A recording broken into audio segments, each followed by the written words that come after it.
So, before we start our topic, I am Sherilyn Beratenes Kitang from BTB Tadwaf 2C. Let's talk about agrarian reform policies. So, what is agrarian reform? The term agrarian is derived from the Latin word ager, which means a field. Lexically, the word agrarian means relating to land or ownership or division of land. So, agrarian reform is a broader concept than land reform, which focuses on the distribution or land rights. So, this also include other measures like production and profit sharing, labor administration, and stock distribution. So, when we say agrarian reform, it's providing physical infrastructure to support agricultural production. So, allowing farmers and landowners to participate in the planning and manage uh, management of the program.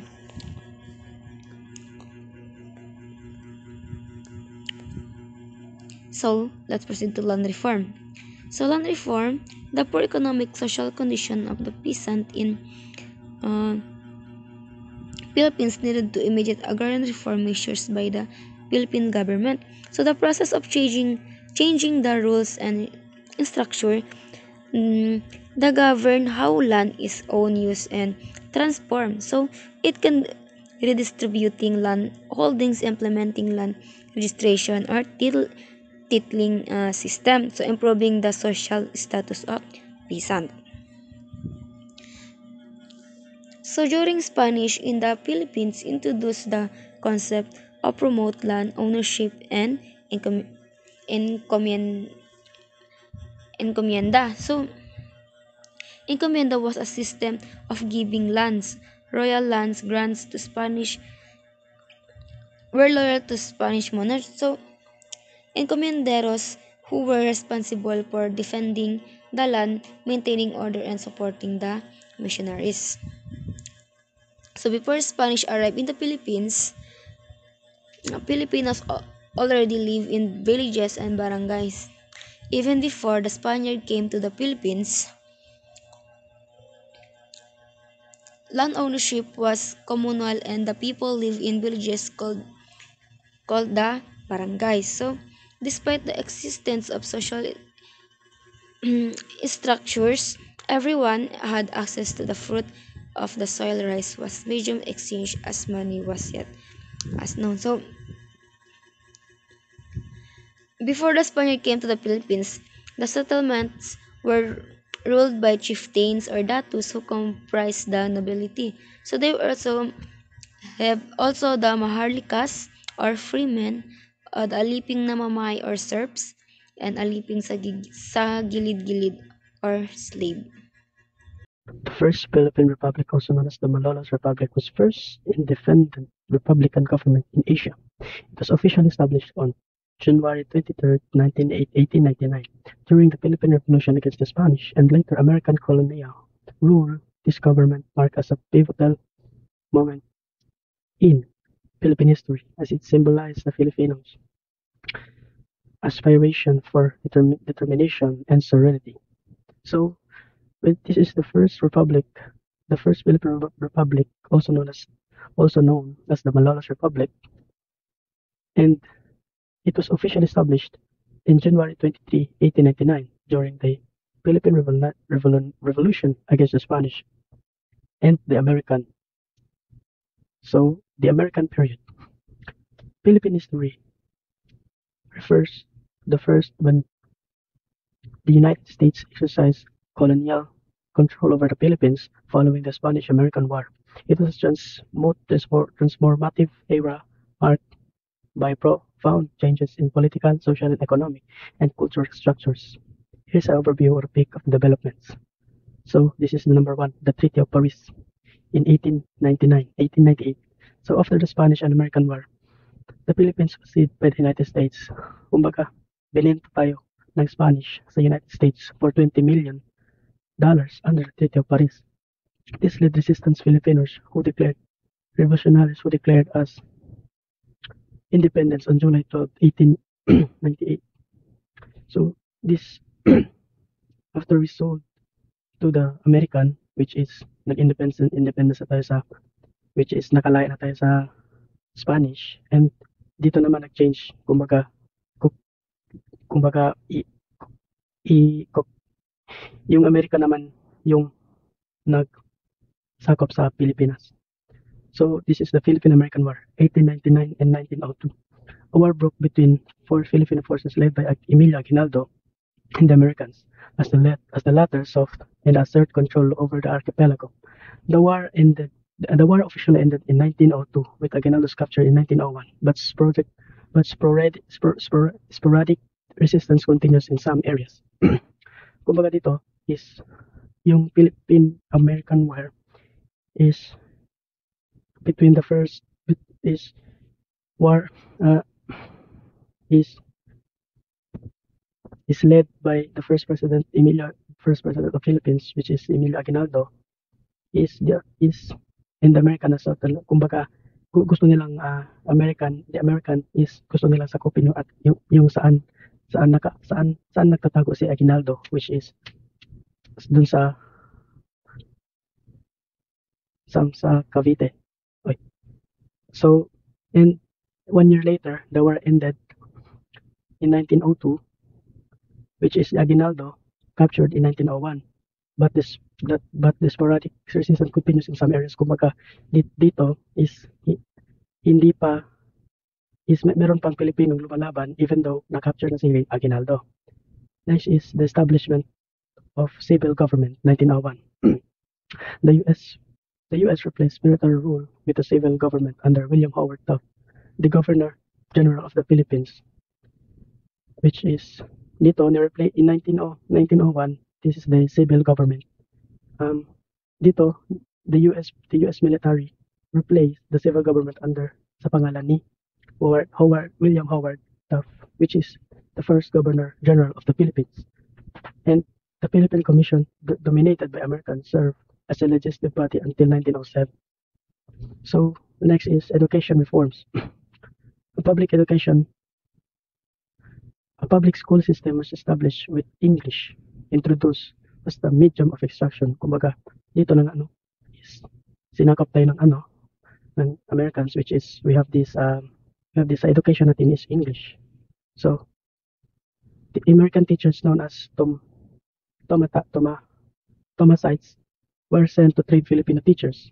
Like dito na nga yung also American teachers also known as Thomasites were sent to train the Filipino teacher dito sa Pilipinas, which is dito sila nag-train sa university like the University of the Philippines, which is the UP. In 1908 were established to promote higher education. So next is the political reforms. Filipino gradually gained representation in 1907, the Philippine Assembly. The lower house of bicameral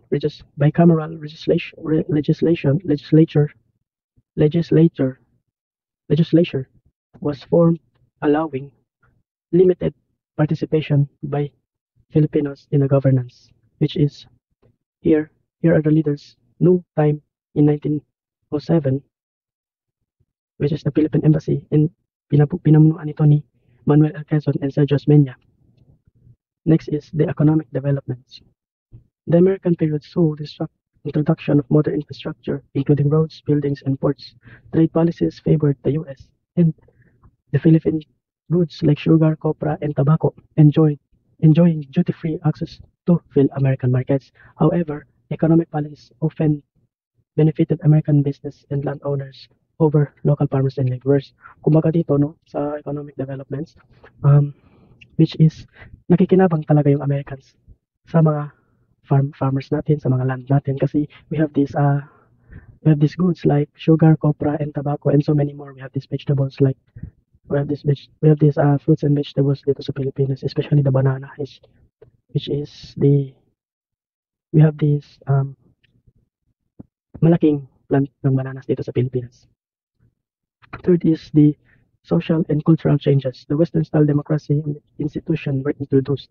Dito na introduce niyo yung Western, yung mga Western style, which is the English language and the styles of the United States dati. So na-influence na dito sa Pilipinas. So American cultural influence, including sports, basketball and baseball, language and popular culture became widespread. Kumbaga dito na nga yung na-influence natin in the America cultural influence as Filipinos, including sports like basketball and baseball.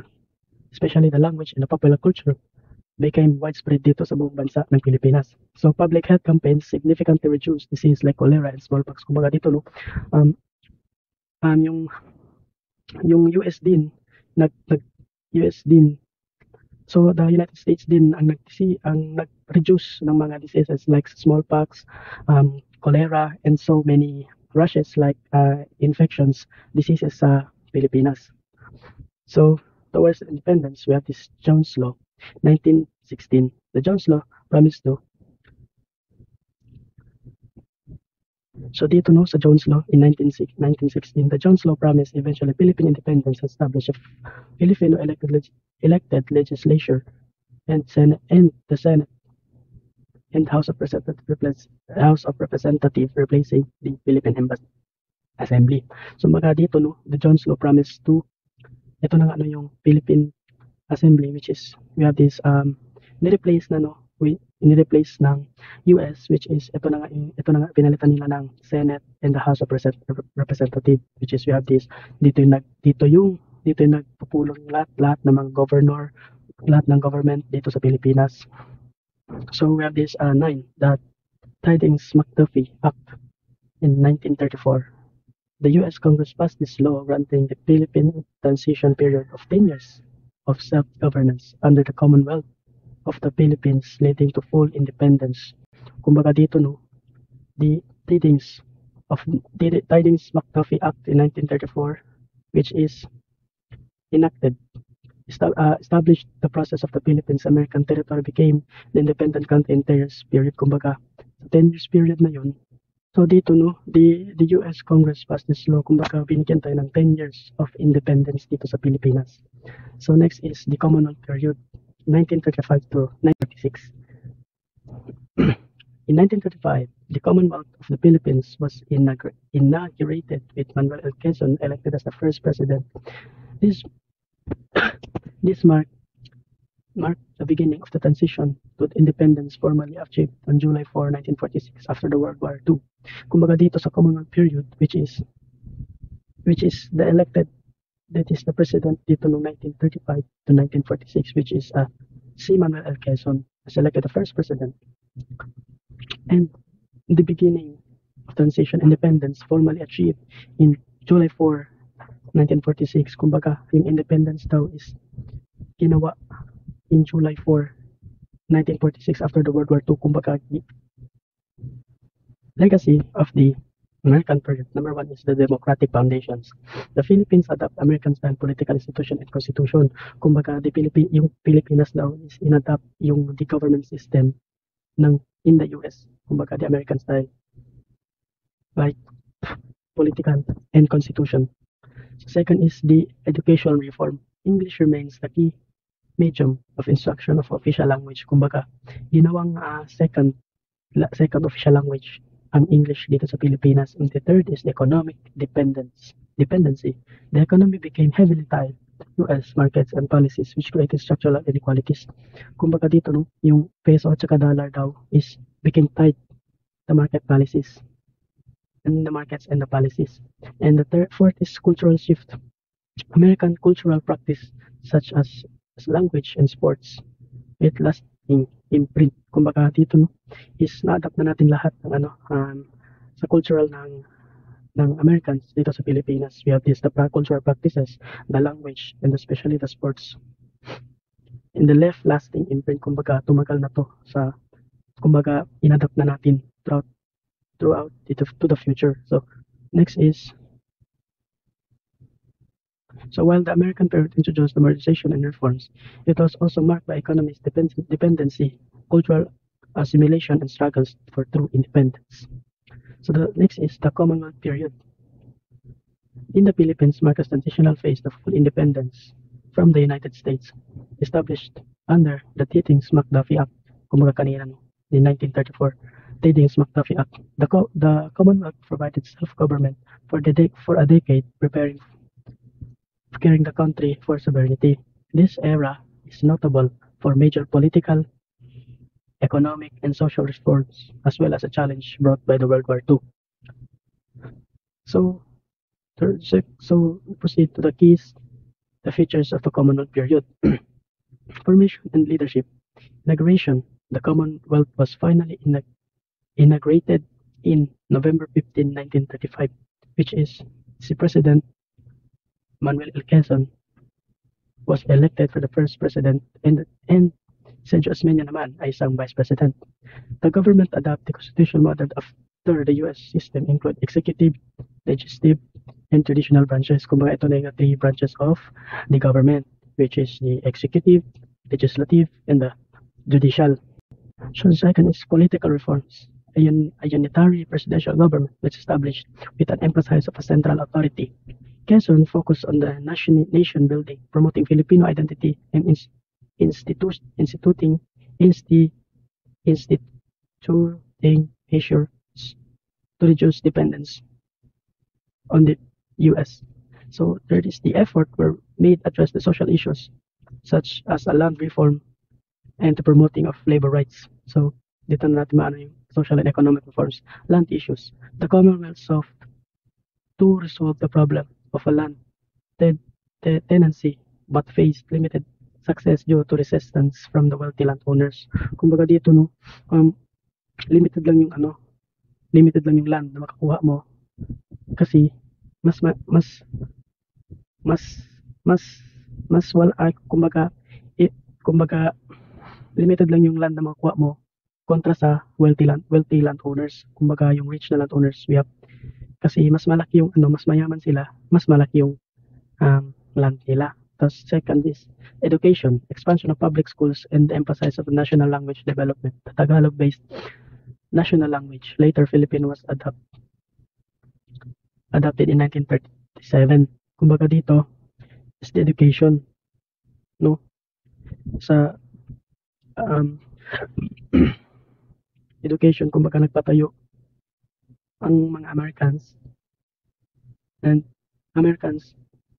schools and they adopt the Tagalog-based national language in every schools, public schools, private schools dito sa Pilipinas. Third is the public health, improvements of healthcare services and infrastructure to combat diseases. Kumbaga dito no is we have these mga hospitals has healthcare services to combat the diseases. Kumbaga we have these hospitals and mga clinics para malabanan yung mga diseases sa ating mga katawan. National defense. Recognizing the threat of war in the Pacific, the Commonwealth prioritized national defense. The National Defense Act of 1935 established a Philippine Army with General Douglas MacArthur as military advisor. The government prepared for external threats, particularly from Japan, though the resources were limited. Kumbaga dito nag-start yung nagtatangka na yung Japan lusubin yung Pilipinas. So we have this external threats from Japan. Kumbaga dito nag-ready ng Pilipinas, which is we have this National Defense Act of 1935. So fifth is internal relation. Kumbaga dito sa the Commonwealth dito sa international relations, the Commonwealth operated under Americans' oversight, particularly in defense of foreign affairs, and diplomatic efforts were geared towards gaining support for eventual independence scheduled for 1946 under the Tedings McDuffie. Let's continue to the Hukbalahap, the People's Army Against Oppression. Hukbalahap is acronym for Hukbong Bayan Laban sa Hapon. People's Army Against Japan was the Filipino guerrilla movement that emerged during the World War II to resist Japanese occupation. However, the roots extended deeper into the social and economic issues plaguing the Philippine countryside. So we have this Hukbalahap, and this is the origins and rise of the Hukbalahap. Hukbalahap was formed in 1942, primarily composed of the peasant farmers. Kumbaga ito yung mga magsasaka sa Central Luzon region inspired by the communist ideology that the movement sought to address the long-standing issues of land inequality, poverty, and social injustice. They were particularly driven by the oppressive conditions faced by tenant farmers who often suffered from exploitation and debt advantage. Kumbaga, the Hukbalahap formed in 1942 and pinamumunuan ito ng mga farmers, ng mga magsasaka doon sa Central Luzon. During the Japanese occupation, the Hukbalahap effectively fought against Japanese forces, establishing regulated zones in rural areas. They implemented land reforms, redistributing land to peasant farmers and challenging the power of wealthy landowners. Kumbaga, during the Japanese occupation, the Hukbalahap nilabanan ng mga Japanese forces to dun sa rural areas. Kumbaga, they implemented land reforms. Kumbaga, dinidistribute nila yung mga land sa mga farmers.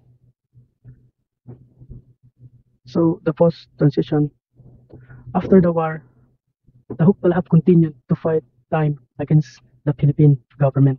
They saw that the government was the tool of the elite, fully addressed the root causes of poverty and inequality. The Huk Rebellion, as it became known, lasted from 1946 to the mid-1950s. So, kumbaga tumagal ang Hukbalahap o Hukbong Bayan laban sa mga Hapon or the Huk Rebellion is tumagal ito ng mga ilang taon, which is in 1946 and the mid-1950s. So the Hukbalahap strength lay in their ability to mobilize the rural population, particularly they established a network to support providing healthcare, education, and other social services to the communities they controlled. Although the Hukbalahap was eventually defeated, their legacy remains significantly. They inspired subsequent revolutionary movements in the Philippines and influenced the country's political and social landscape. Their struggle for social justice and land reform continues to resonate, highlighting and enduring issues on equality and poverty in the Philippine society. I am the next reporter. So before we proceed to my report, so let me introduce myself first. So my name is Ana Marie B. Jason from BTB Tedwaf 2C. So President Manuel Rojas. During the Rojas administration, they enacted the following laws.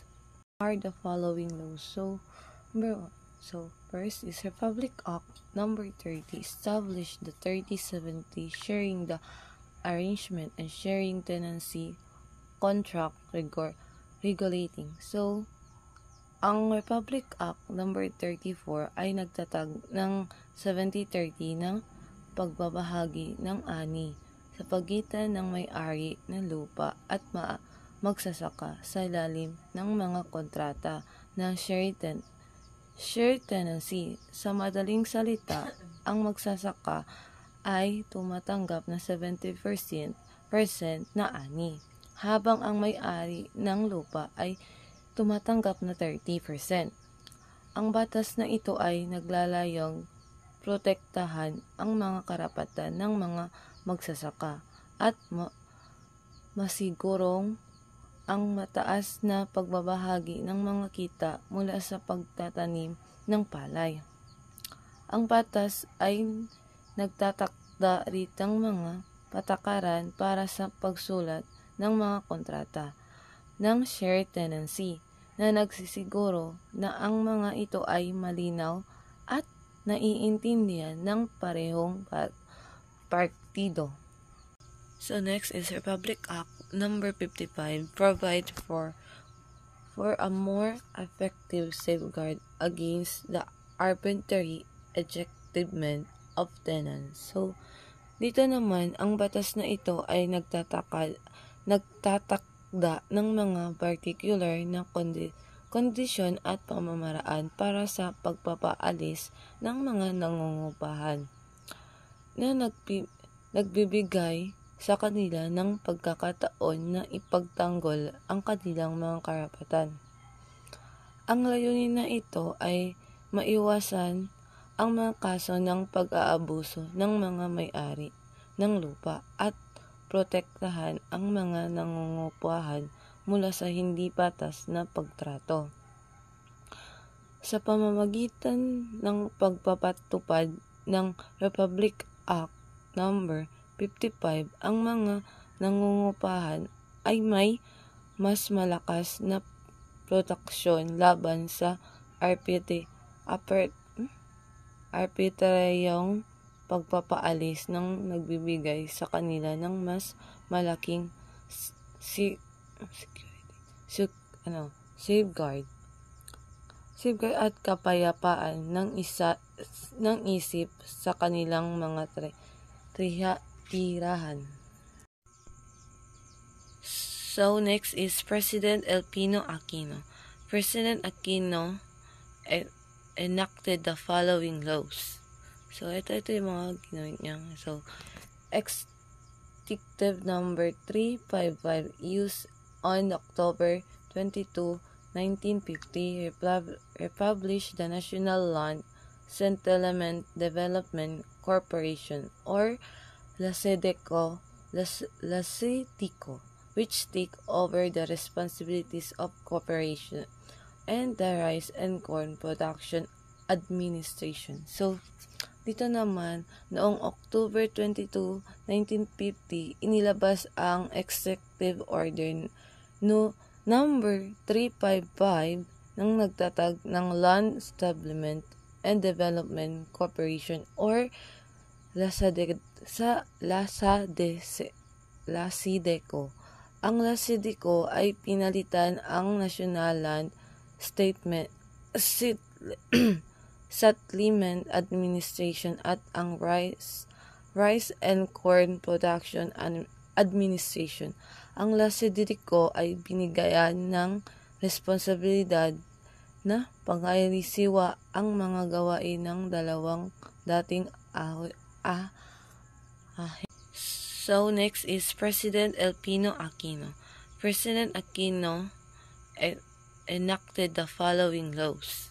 So ito yung mga ginawin niya. So Executive number 355 used on October 22, 1950, republished the National Land Settlement Development Corporation or LASIDECO,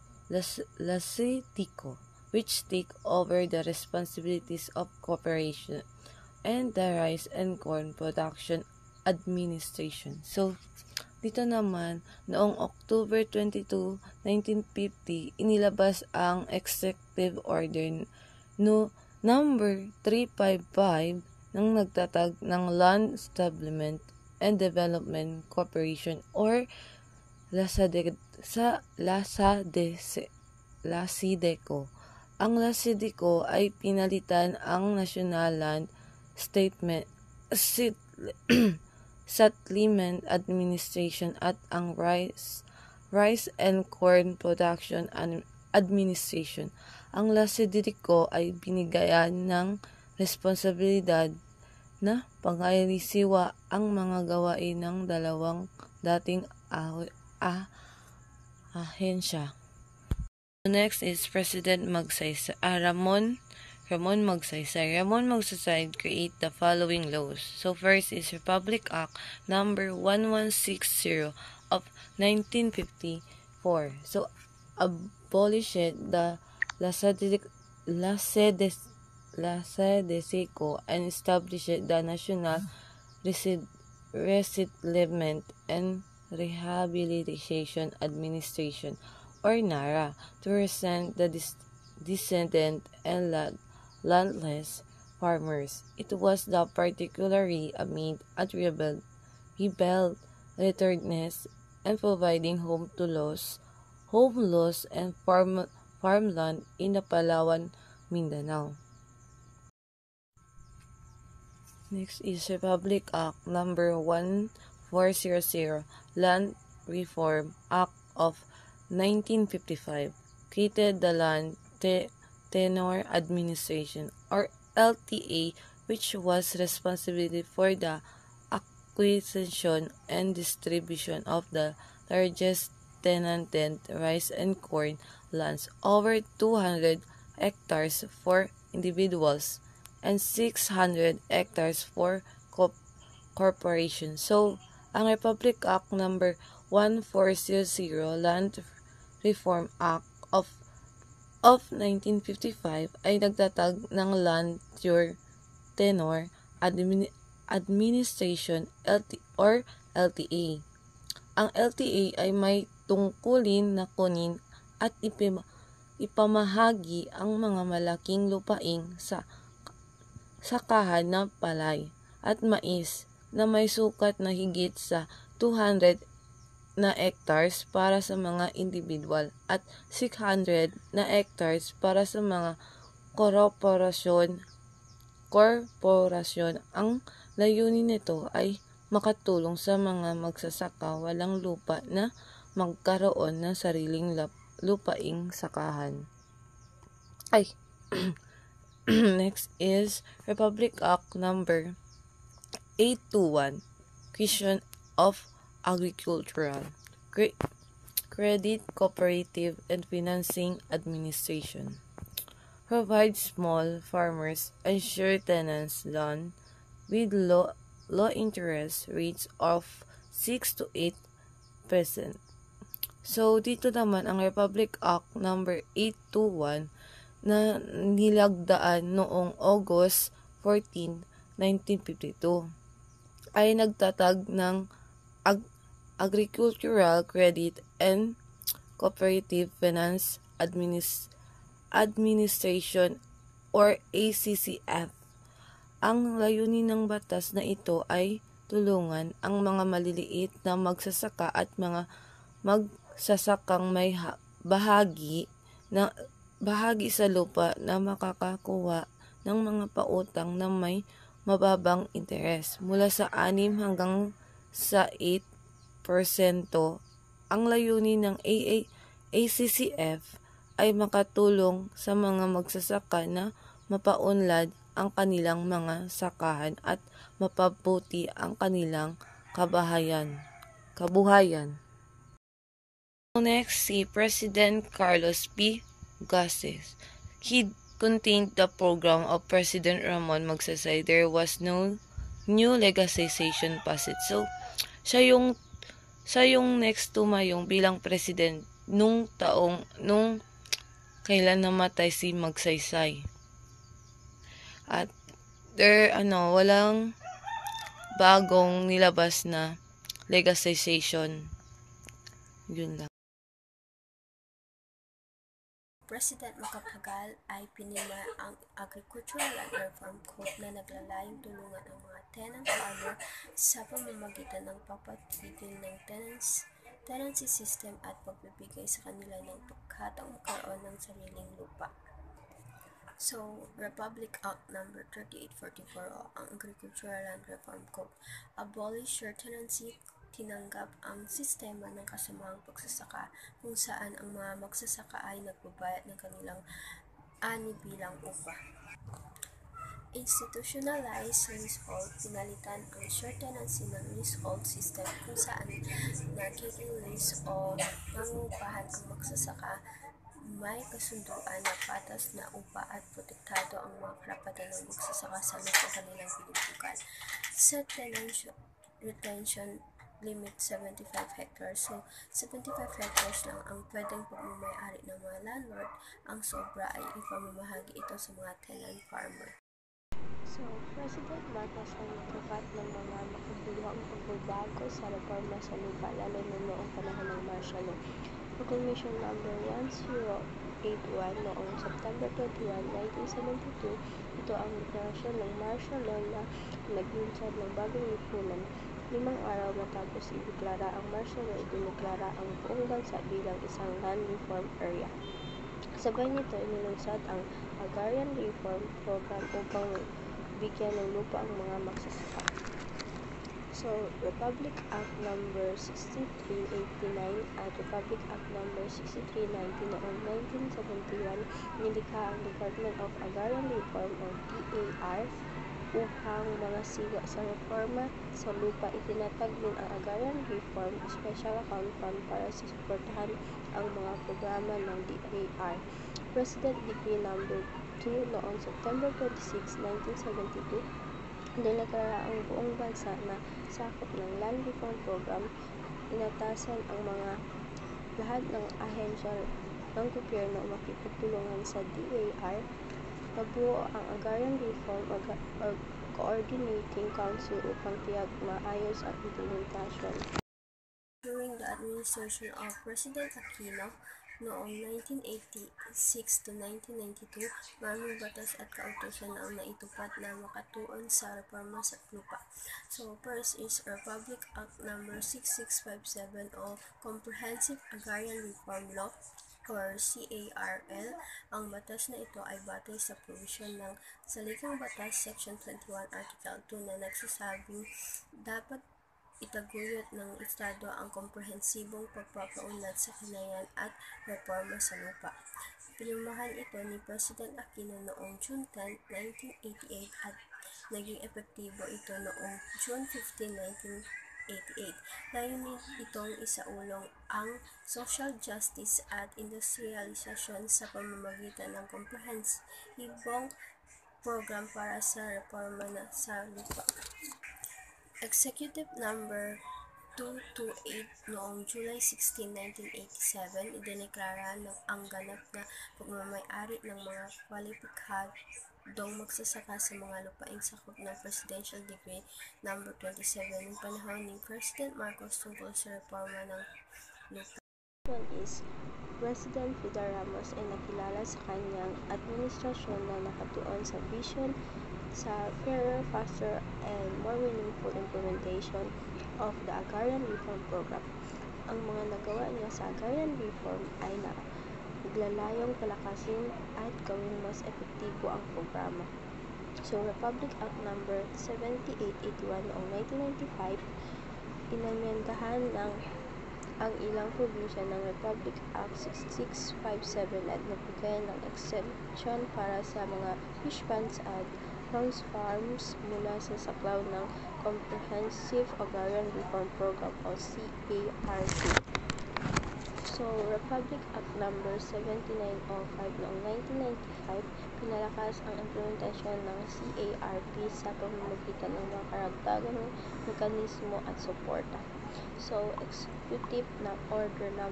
363 noong 1997, nilimitahan ang uri ng agricultural land na pwedeng i-convert. May mga agricultural land na pinagbawal o mahigpit na ine-regulate para sa conversion sa ibang gamit tulad ng industrial o residential. So, Republic Act No. 8435 noong 1997, tinawag ding Agriculture and Fisheries Modernization Act or AFMA. Isa itong batas na na-address sa mga legal loopholes and sa land use conversation at nagbigay ng suporta para sa modernizasyon ng agriculture at pangisda. So, let me introduce myself first. My name is Jan Miko Truza from Bitivite Dwarf 2C. This is the continuation of the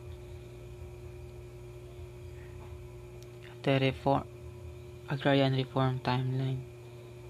So, the former President Joseph E. Estrada, 1998 to 2000, era para sa pangarap. This was the battle cry that endeared President Joseph Estrada and made him extremely popular during the 1998 presidential election.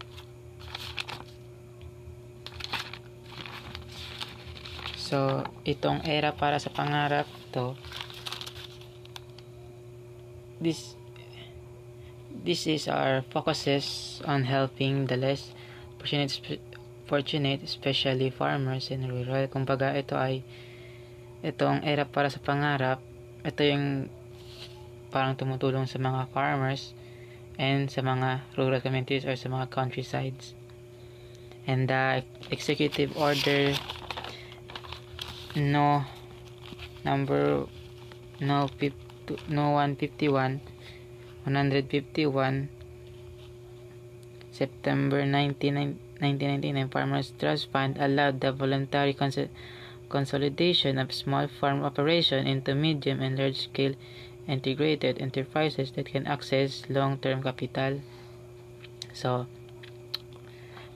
former President Joseph Estrada issued the Executive Order No. 151 in September 1999, aimed to help small farmers sa pamamagitan ng voluntary consolidation o pagsasama-sama ng kanilang mga sakahan upang maging medium o large-scale enterprises ito. Sa ganitong paraan, mas madaling makakapag-ambag ng mga resources ang mga magsasaka, mapapabuti ang kanilang kahusayan at makakakompetensya sila sa mas malalaking negosyo sa agricultural businesses. Through this consolidation, farmers could access long-term funding and investment, enabling them to buy better equipment and adopt advanced farming methods and boost their productivity. And the next president is former President Gloria Macapagal Arroyo. Her presidency is 2000 to 2010. The Arroyo administration is anchored on the vision to make the countryside economically viable for the Tuning family by building partnership in promoting social equity and new economic opportunities toward lasting peace and sustainable rural development.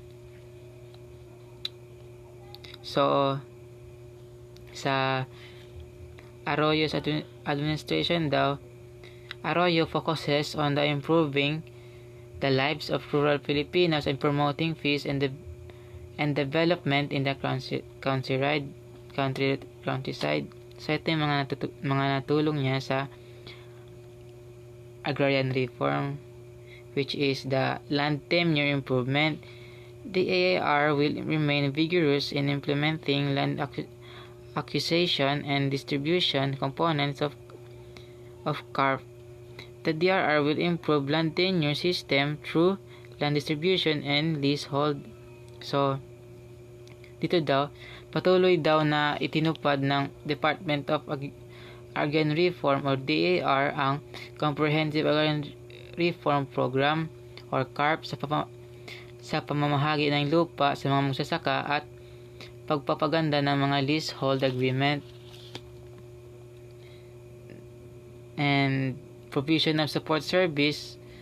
CARP not only involves the distribution of lands but also included package of support services which includes credit assistance, extension services, irrigation facilities, roads and bridges, marketing facilities, and training and technical support system. Hindi lang lupa ang binigay ng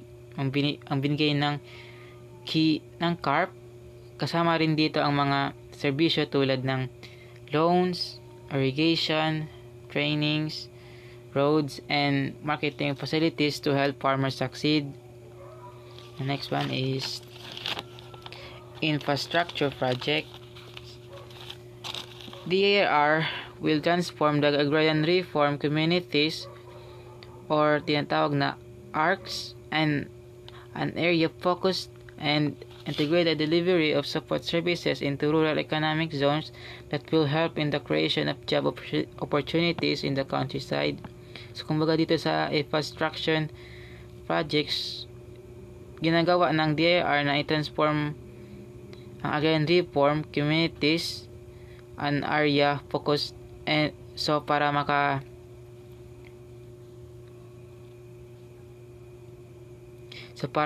lumikha ng trabaho at to boost the economic growth. Kumbaga dito is gumagawa sila ng trabaho para mag-growth yung economy nila. And the next is Kalahi Zone. The Kalahi Agrarian Reform or KAR zones were also launched. This zone consists of one or more money facilities with a concentration of ARC population to achieve greater agroproductivity. So this Kalahi zone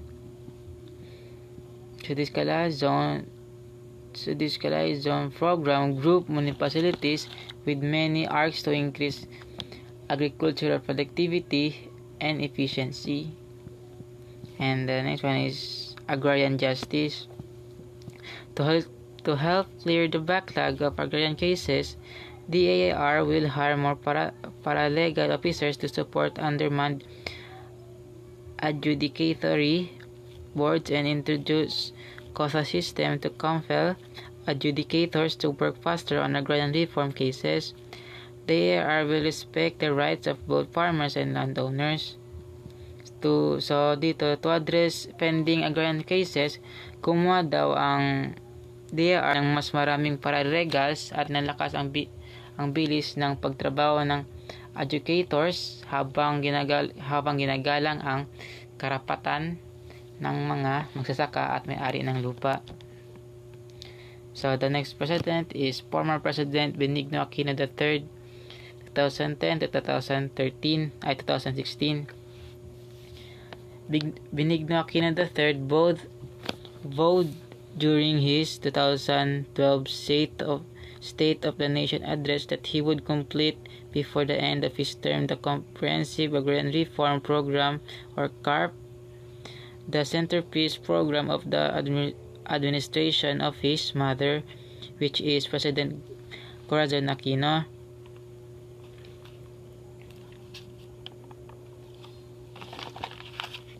He also distributed their family-owned Hacienda Luisita in Tarlac. Apart from the state farmlands, he also promised to complete the distribution of privately owned lands of productivity agricultural state in the country that have escaped the coverage of the program. Under his administration, the Agrarian Reform Community Connectivity and Economic Support Services or ARCSES project was created to contribute to the overall goal of rural poverty reduction, especially in agrarian reform areas. He also Agrarian Production Credit Program or APCP provided credit support for crop production to newly organized and existing agrarian reform beneficiaries, organizations, ARBOS, and farmers organizations not qualified to avail themselves of loans under the regular credit windows of banks. So during the sa Aquino's administration, he pledged to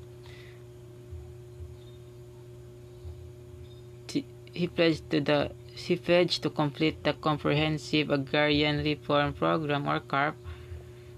Ito ay ang pamana ng kanyang ina na si Pangulong Corazon Aquino. Kabilang sa kanyang mga nagawa ang pamahagi ng kanilang Hacienda Luisita sa Tarlac at ang pangakong isama ang mga pribadong agriculture lands na hindi pasakop ng programa. Iniunlad ang Agrarian Reform Community Connectivity and Economic Support Services or ARCSES project upang mabawasan ang kahirapan sa rural poverty in agrarian areas. Nabigay din ang Agrarian Production Credit Program or APCP ng pautang para sa mga magsasaka at organisasyon ng mga beneficiaryo ng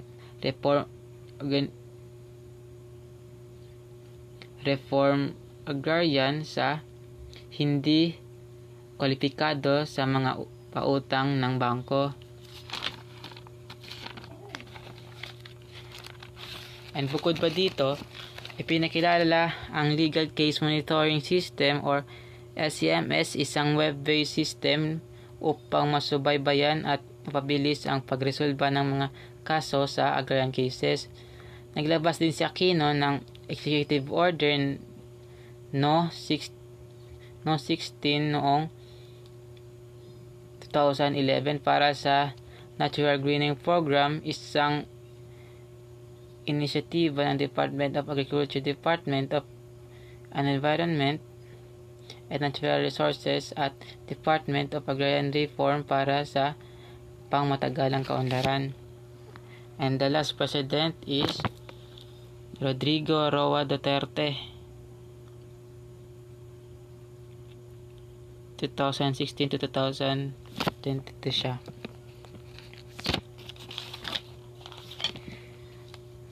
So, the former President Duterte wants to pursue an aggressive land reform program that would help alleviate the life of poor Filipinos farmers by prioritizing the provision of support services alongside land distribution. The President directed the DRR to launch the second phase of agrarian reform, where landless farmers would be awarded with undistributed lands under the Comprehensive Agrarian Reform Program, which is the CARP. Duterte plans to place almost all public lands, including military services, reserves, under agrarian reform. The President also placed 400 hectares of agrarian agricultural lands in Boracay under CARP. Under his administration, the DRR created an anti-corruption task force to investigate and handle reports on alleged anomalous activities by officials and employees of the department. The department also pursues an Upland Zero lag in the resolution in cases in relation to agrarian justice, delivery of the agrarian reform to program to fast-track the implementation of the CARP. So, the former President Rodrigo Duterte administration 2016 to 2012, he emphasized an aggressive land reform program to improve the lives of poor farmers by providing support services alongside land distribution. Inutos din niya sa Department of Agrarian Reform or DAR na ilunsad ang ikalawang yugto ng Comprehensive Agrarian Reform Program or CARP para mabigyan ng lupa ang mga magsasakang walang sariling lupain. Nilalayon din ni Duterte na isa ilalim ang reforma sa ang halos lahat ng pampublikong lupain, kabilang ang 400 hectares ng lupang sakahan sa Boracay. Sa CARP, bumuo ang DAR ng Anti-Corruption Task Force upang tugunan ang mga anomalya sa departamento at ipinatupad ang Upland Zero backlog para mabilis ang pagresolba ng mga kaso sa agrarian reform at ang implementasyon ng CARP. That's all.